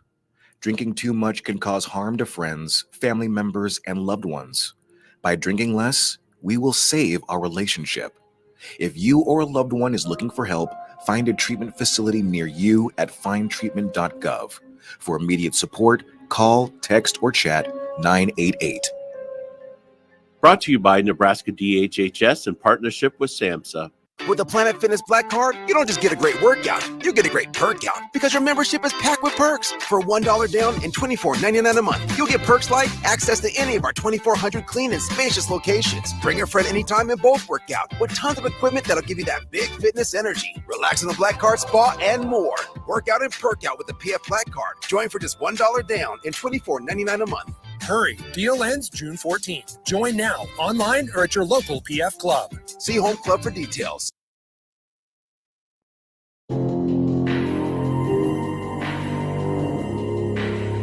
Now back to On the Block with Strick and Austin on 93.7 The Ticket and theticketfm.com. The Royals, man. The Royals. They're in front. They did it. They staged the comeback. They staged the rally. Don't let Jake Sorensen take credit for this tomorrow either. He and I have been texting back and forth a little bit here as the Royals trailed 1-0 through 7.5 innings. Jake texted and said, "The Royals make my eyes bleed and my soul hurt." Jake also said, if this score holds, the Royals will have given up 4 runs in the 3-game series and lost 2 of the 3. Okay, so that's Jake Sorensen. The flip side of this conversation is yours truly. I said, it's not going to hold. Was I talking about the Royals offense busting out of the slump? Was I talking about the Royals bullpen pulling a Royals bullpen? Well, obviously, I was talking about the Royals offense. Clearly what I had in mind. Here's the bottom of the 8th for the Royals. Bobby Witt Jr., triple to the right center field gap. Vinny Pasquantino, laser, back up the box, game-tying RBI single. Salvador Perez yanks one down the line. Go-ahead double, scoring Vinny Pasquantino. Nick Lofton drops the single into left field to score Salvador Perez. So, hey, there's 3 runs. MJ Melendez knocks a single through. Hunter Renfroe draws a walk. And Freddie Fermin with a 2-run single. All with 2 outs in the bottom of the 8th inning. Royals lead it 5-1 in the top of the 9th inning at Kauffman. Gritty, not pretty, right? We talk about that with Nebraska baseball quite often. But, hey, same thing applies here for hopefully your beloved, but at least my beloved Kansas City Royals, who have the Finns down to their last out. They lead it 5-1. Let's turn our attention, though, to the NBA. NBA draft starts tonight. Strick and I will bring you some full reaction to the NBA draft. There's a lot of interesting pieces going on. As Jay Foreman's walking, we'll get his thoughts on this as well. Really, 4 Big Ten men's basketball players that, have a shot at getting picked tonight. Zach Edey, Terrence Shannon Jr., Khalil Ware, and then the other one would be Cam Christie out of Minnesota. So as we bring Jay in here, Jay, what are your thoughts on the 4 players that from Big Ten men's basketball in the NBA draft tonight? Which one of those 4 do you think gets drafted first? I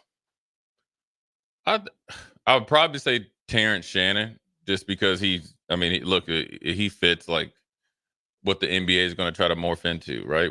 Everybody's going to try to copycat the Celtics. If you didn't look at the New Jersey Nets trade last night, they're trying to gear up to win now, or the Knicks are trying to gear up to win now with trading for Bridges from the Brooklyn Nets. Excuse me. So I think I would normally say him. Now he's been fully found not guilty, and obviously of the charge that he had before. And so I would say him. I think all 4 of them will get drafted. The one that I think actually probably fits NBA more now, or like more NBA ready now, that might not get drafted or maybe slip to the second, is Ware. Because we've seen him, right? He can shot block, rim protect, or he can rim protect. He can play D. He's got a 15 to 18-foot jumper. He can play defense as far as getting in switches against like a 6'6", 6'8", so he's not like Rudy Gobert. I think Zach what's the name from Edey will get drafted. I don't know if he's I think you're going to have to find a team, maybe like my Timberwolves, that can work with him and use him as an asset, because I think he's more athletic than people give him credit for. And I think he's got some game that will actually might flourish because he won't be double and triple team. The team that I threw out to Strick as a fit for Zach Edey, Philly. If they want to use him just the way he was used in college, Embiid's a better player, right? He has more range. He's a better defender. He's bigger, bulkier, better athlete. But if Zach Edey's value is offense, and he's not bad on defense, but if you want to use him as that offensive focal point, I don't think Minnesota makes sense because of Ant. Yeah. He's not Gobert as a defender. Edey isn't. So I think Philly has the mold of playing through a big man on offense. Edey probably will never be a 3-point shooter, but he's got decent touch at the free throw line. Yeah, he can hit an elbow jumper. Right. That's where Embiid likes to live. If he's the backup behind Embiid, I think he's different enough, but similar enough that Philly wouldn't miss a whole lot if Embiid goes to the bench or gets hurt. Right. Only reason I was saying the Timberwolves is just because they, have built their team around 7-footers, and you can't really count, Karl Anthony Towns. Right. And he's not as dominant at the rim as Rudy Gobert, but I think he'd be better out in space eventually than Rudy Gobert. And it's a good backup to give Rudy Gobert a little bit of, rest. Mm-hmm. Now having 3 7-footers is probably not that. I mean, that's that's a lot, right? Playing Garza on the bench, yeah, where he's essentially 6'10", 6'8". So you Timberwolves probably doesn't match up, but I like it. The one thing about Zach Edey, I think that this year, I think he showed more versatility defensively to be better in the pick and rolls, and he has the ability to recover and affect shots. And I think the way he competed, especially in his last game. I think he's done it. I mean, the sad thing about it, even like with Garza, is he's the best player in the nation. You're trying to tell me, 30 teams passed on him? You get what I mean? Yeah. In the first round? Yeah. I mean, so you think he's going to get drafted? I mean, you think he's destroyed everybody. The interesting comparison, because they're two similar but different players, Oscar Tshiebwe from Kentucky, who put up monster numbers. Problem is, Tshiebwe was undersized. For a center, right? He's power forward size with a true center game and not really even the offense, right? He was basically Kenneth Faried.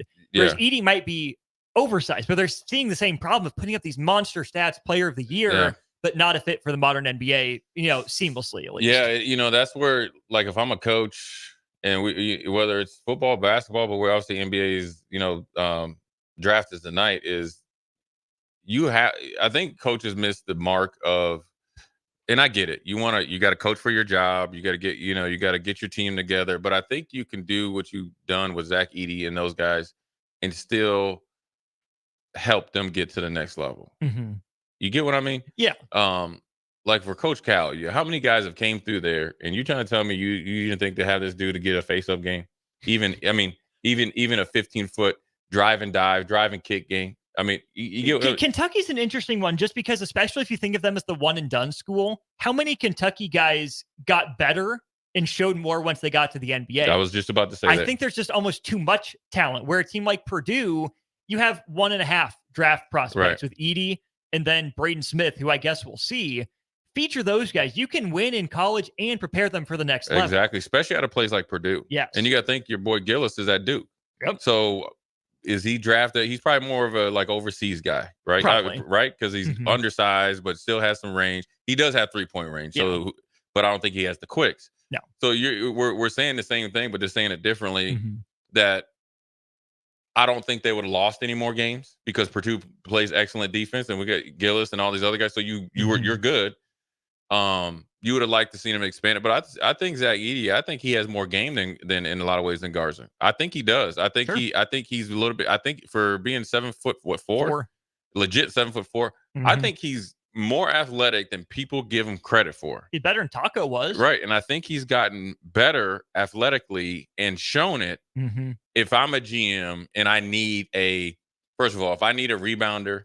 If I need a guy that I know, that I call him turnkey, that I know I can trust as soon as we start, get into camp, and he can get better defensively as far as being a rim protector. Play him and drop to start, and he does block shots now. I mean, and he's tough. And so if I need somebody like that, to be like the counterpunch to like a small team or something like that, I'm doing it. I mean, I'm thinking like Phoenix.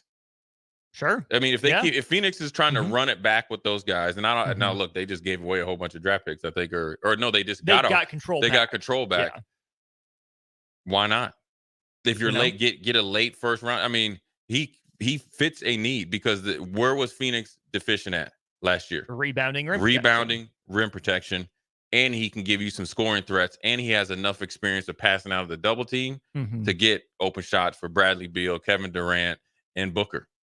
I'm glad you brought up Ware too, because again, this would take some development. I think there's going to be a team out there that views him as the Wemby stopper. long, rangy, athletic. Obviously, he's got some work to do to get there, and Wemby's on another planet, probably from another planet.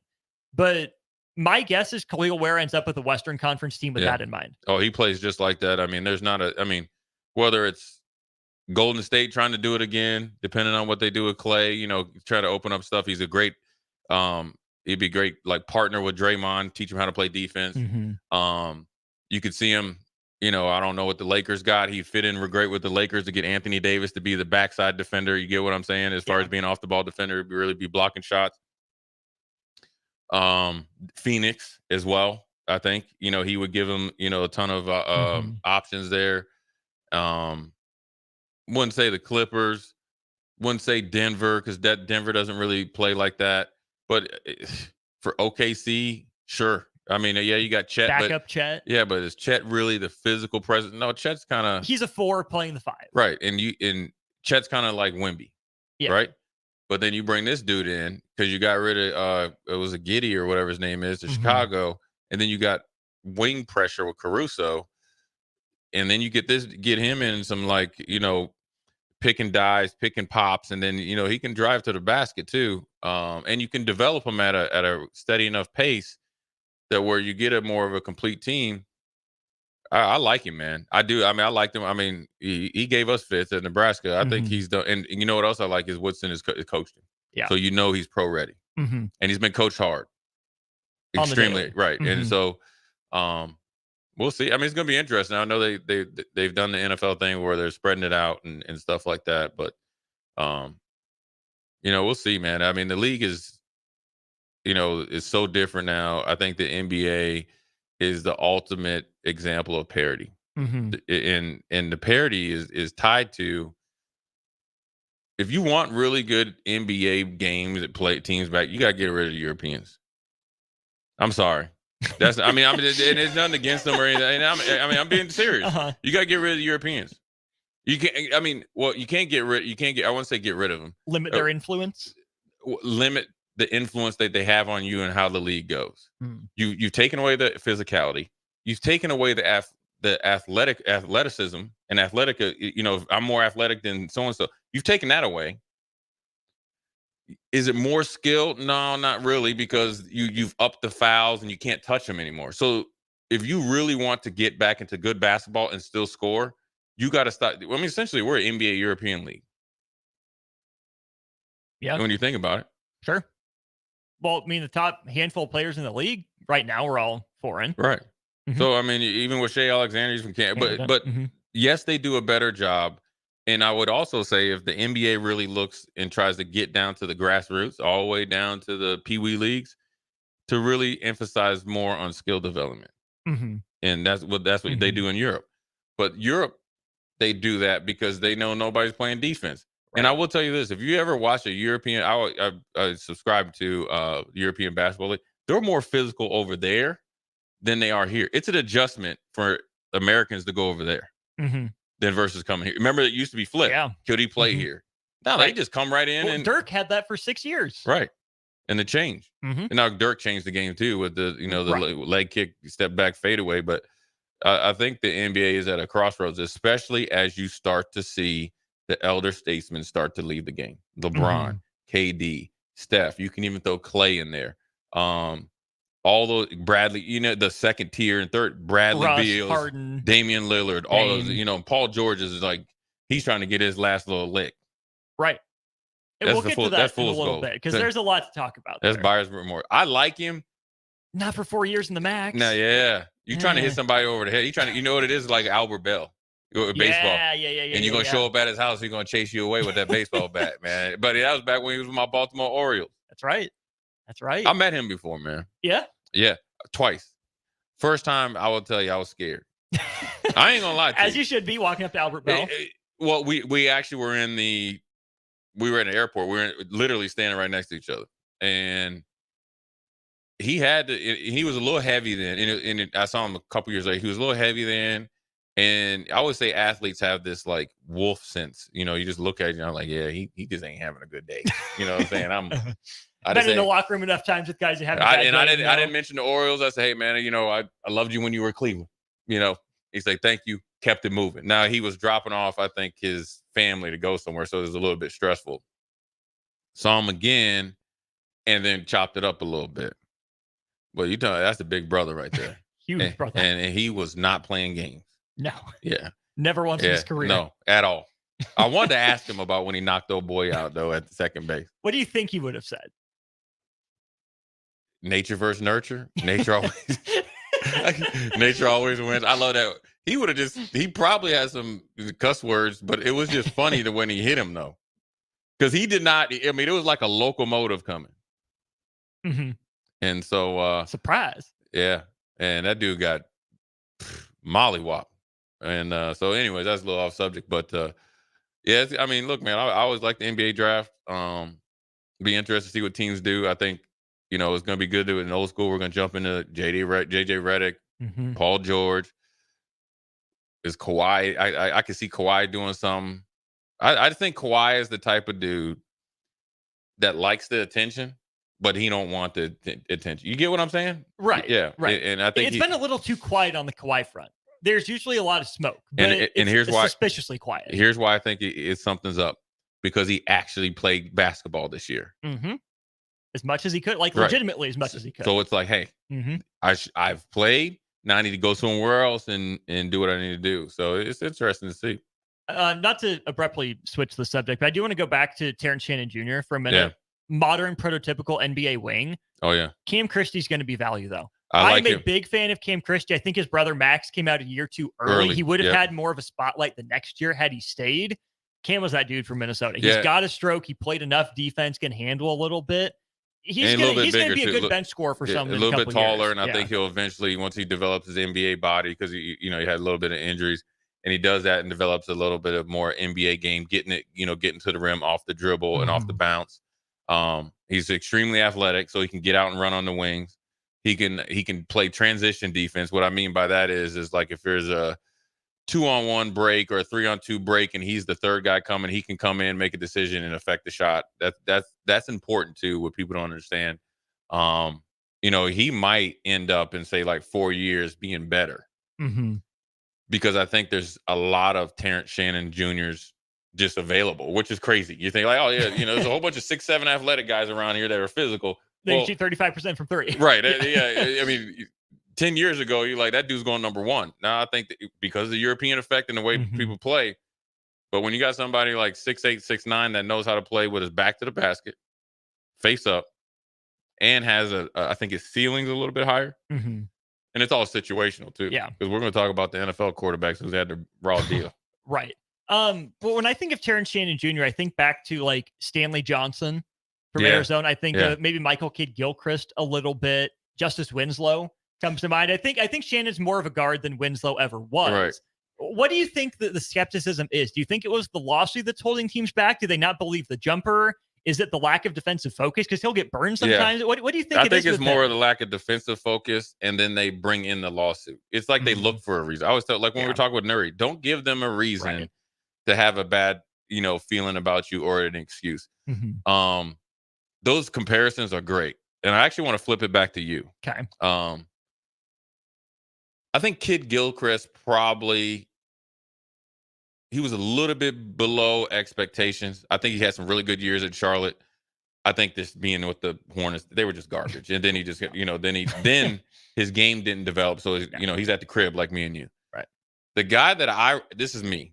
And I don't fashion myself as a Duke fan, but Winslow, I thought he was going to be, I thought he fit the Heat.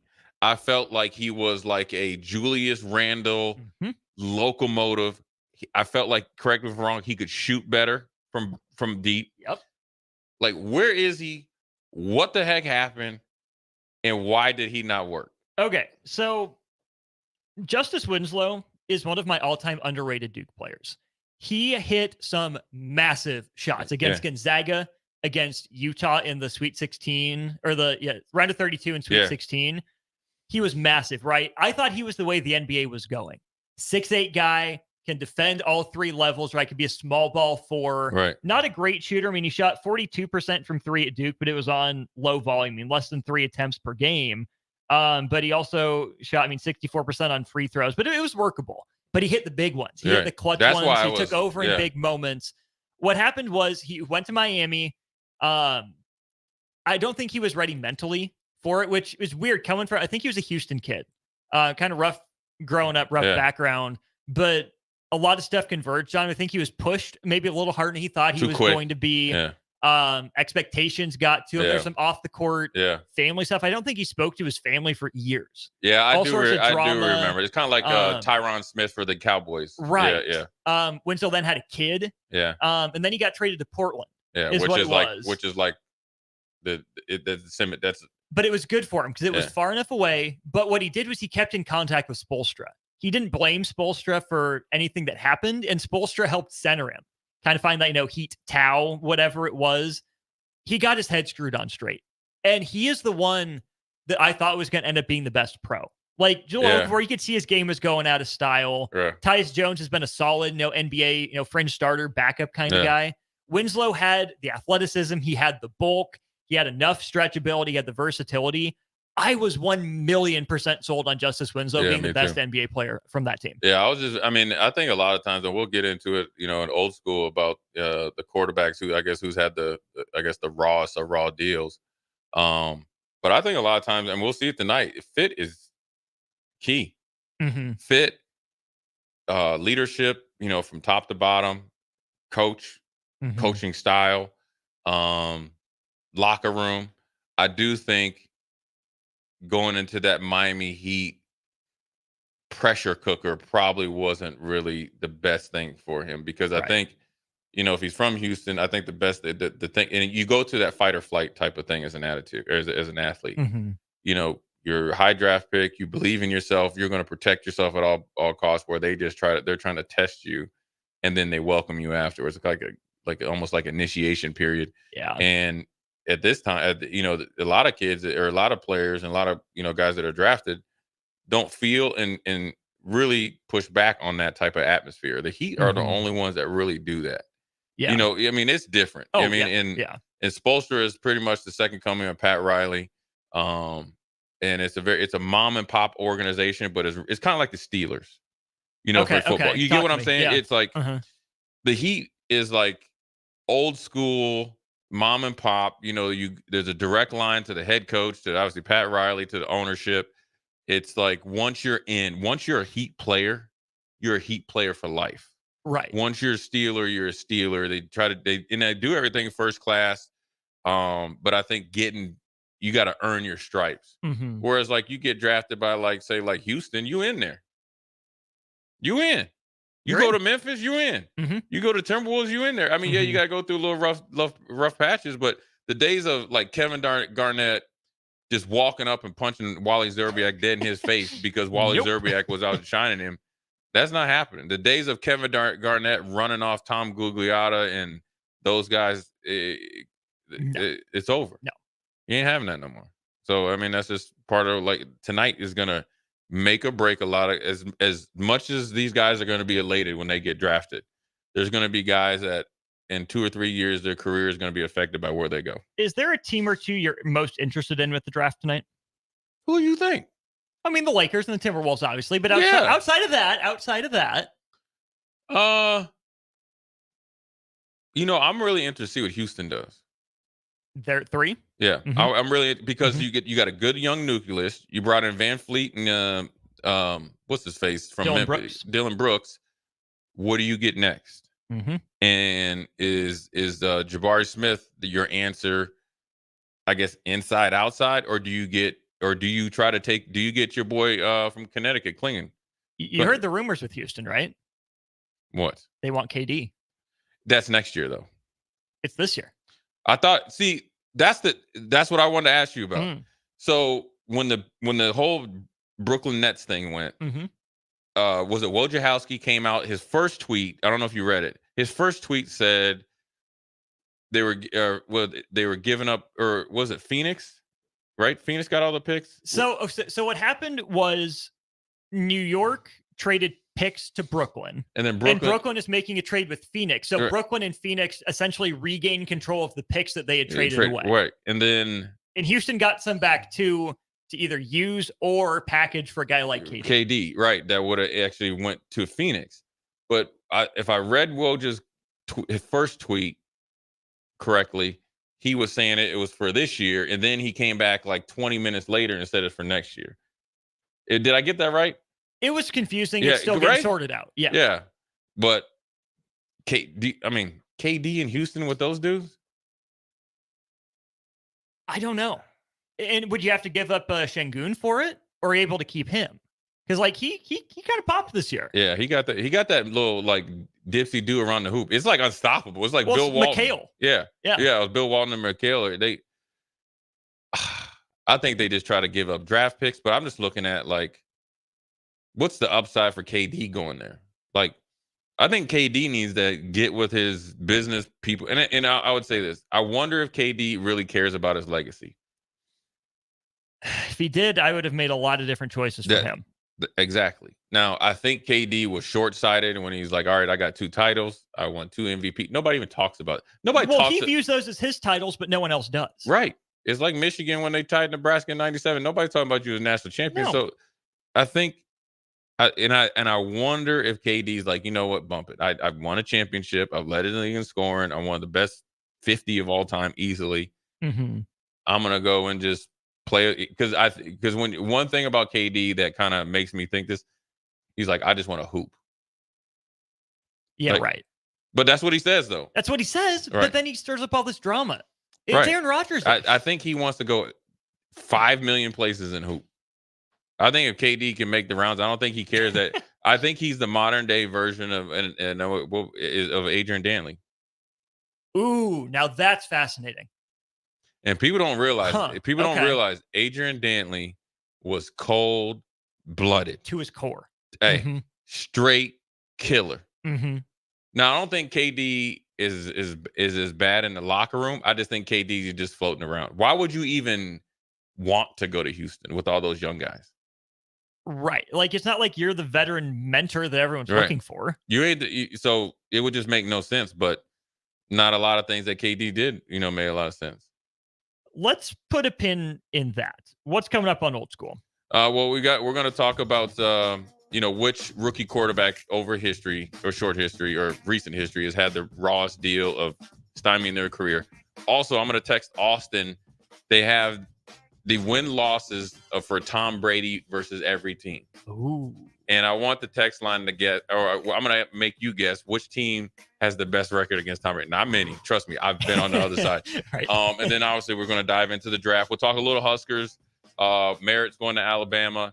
What's it mean? Is it a really big loss? Everybody thinks the doom and gloom. And then obviously NBA. Let's see if we can pick the top 10 picks. Ooh, there we go. Yeah. That'll be Old School coming up next. Big thanks to Nebco, Sartor, Heyman, and Allo for their sponsorship of the show and its various pieces. Big thanks to Evan Bland of the Omaha World Herald and Isaac Trotter of 24/7 Sports and CBS Sports. Stricky ought to be back tomorrow. He's making his way. He's in the air. But until then, we'll talk to you tomorrow. In a world where businesses are facing daily cyber threats, you need protection like never before. Don't let hackers and malware companies compromise your business success. Stay ahead of data breaches